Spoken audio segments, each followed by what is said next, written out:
Hello friend, সবাই কেমন আছো? বন্ধুরা সবাই ভালো আছো আশা করি। আমি তো খুব ভালো আছি।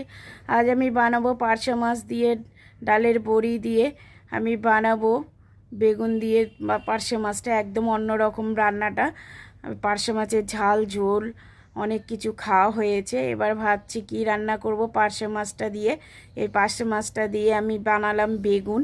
বেগুন দিয়ে বানাবো, আপনাদেরকে দেখাবো। এবার আমি মাছগুলো ভেজে নিলাম, এক এক করে মাছগুলো ভেজে আমি তুলে নিচ্ছি। এবার বেগুনগুলো আমি কেটে রেখেছি, বেগুন আলু দিয়ে মাছটাকে ঝোল করব। তবে প্রথমে আমি বেগুনটাকে ভেজে নেব। প্রথমে বেগুনটাকে ভেজে নিলাম, নিয়ে এবার ডালের বড়িগুলো আমি ভেজে নেব।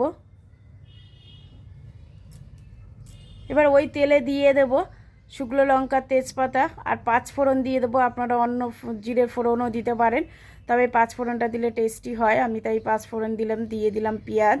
একটু পেঁয়াজটাকে আমি একটু বড় বড় করে কেটে নিয়েছি। নিয়ে এবারে হালকা করে এটাকে একদম পুরো নাড়াচাড়া করে ভাজতে হবে ব্রাউন কালার করে। তারপরে আমি দিয়ে দেবো একটু আদা আর একটু টমেটো বাটা, কাঁচা লঙ্কা বাটা আমি একসাথে বেটে রেখেছিলাম, সেটা আমি দিয়ে দিলাম। দিয়ে একটু নাড়াচাড়া করে নিয়ে কষিয়ে নেব। আমার কষা হয়ে গেছে। উপর থেকে দিয়ে দেব নুন, হলুদ, আলু।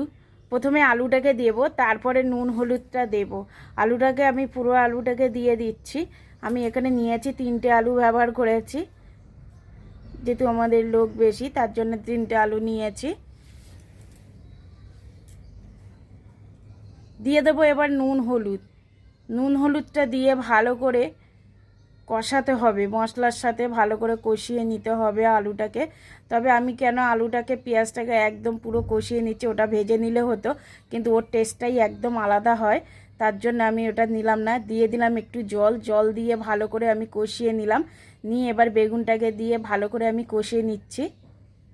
এইভাবে কষিয়ে নিতে হবে।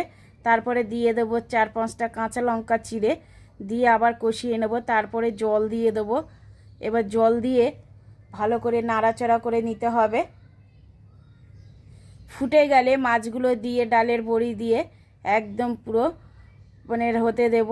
আমি এখানে 20 মিনিট হতে দিয়েছি রান্নাটাকে। আমার ঘন হয়ে গেছে গ্রেভিটা, দেখো ঝোলটা একদম ঘন হয়েছে। একদম লাইট খাবার, এত সুন্দর টেস্টি একটা খাবার, না বানালে আপনারা বিশ্বাসই করবেন না। একদিন বানিয়ে খেয়ে দেখবেন, তারপরে আমাকে কমেন্ট করে জানাবেন কেমন হয়েছে। বন্ধুরা ভালো হয়েছে কি আপনারা সবাই কমেন্ট করে জানাবেন। বন্ধুরা ভালো থাকবেন, সুস্থ থাকবেন।